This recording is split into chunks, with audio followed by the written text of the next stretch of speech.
মালদার গাজল ২ নম্বর গ্রাম পঞ্চায়েতের ঘাকশোল এলাকায় একটি রাইস মিল অফিস ঘরে চুরির ঘটনাকে কেন্দ্র করে ব্যাপক চাঞ্চল্য ছড়িয়েছে এলাকায়। বুধবার সকাল থেকেই এই ঘটনায় এলাকায় ভিড় জমেছে। এই চুরি যাওয়ার ঘটনার খবর দেওয়া হয় গাজল থানায়। এরপর ঘটনাস্থলে ছুটে যায় গাজল থানার পুলিশ। চুরি যাওয়া মিলের সিসি ক্যামেরা ফুটেজ খতিয়ে দেখে এবং বিভিন্ন এলাকা পরিদর্শন করে দেখে গাজল থানার পুলিশ।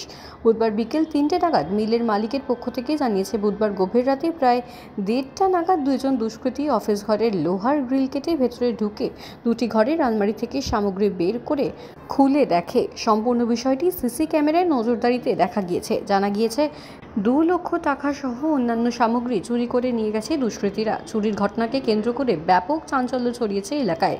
বেশ কিছুক্ষণ ধরে দুজন মিলে চুরির কাজ চালায়।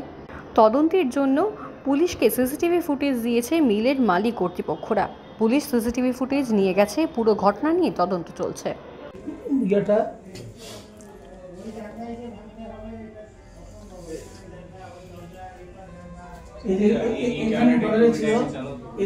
এগুলো থেকে চাঁদির সব টাকা পয়সা বের করছে। এখানেও ছিল টাকা, এখানে চাঁদির কোয়ান্টন সব বের করে নিচ্ছে এখান থেকে।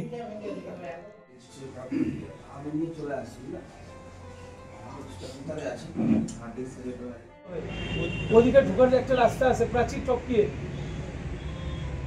হ্যাঁ হ্যাঁ হ্যাঁ, গেট কি মান রहा স্যার, 12:30 बजे से गेट की বা সন্ধ্যা নেই যদি কই বারে রয়। সন্ধ্যার দিকে কে ঢুকলো রাত? সন্ধ্যার দিকে যদি কেউ ঢুকে থাকে দেখতে বললাম। সকালে 5:45টার সময় আমার গার্ড আসলো। ওকে আমি ওই ঝাড়াঝাড়ি করে সব, তো ওনাকে আমি 5:45টার সময় চাবি দিলাম গদি ঘরে। ওই চাবি নিয়ে গদি ঘরটা খুলে দেখছে সামনে গ্রিলটা ভাঙা। ওই সঙ্গে সঙ্গে আমাকে ডাক দিল। আমি আসে দেখে আমি অটোমেটিক ওইটা জিনিসটা দেখে বোঝা গেল কি চুরি হয়েছে ভীষণভাবে। তারপরে পাশের রুমে যাই দেখলাম ওরও আলমারি ভাঙা, এই ঘরেরও আলমারি ভাঙা। দেখে তার সঙ্গে সঙ্গে আমি বাবুকে খবর করলাম কি এই ব্যাপার। হ্যাঁ, বাবু বললো থানাতে খবর করো। আমি থানাতে খবর করলাম, লোকও পাঠালাম থানাতে। তারপরে তো সবাই চলেই আসছেন, আপনারা আসে তো দেখছেন সব কিছু। না, পুলিশ মোটামুটি আধ ঘন্টা পরে চলে আসছে খবর করা।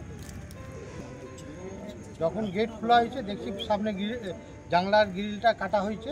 হ্যাঁ, কাটে তারপরে সিসিটিভিতে দেখা হয়েছে কি প্রথমে গ্রিল কাটে একজন ঢুকছে।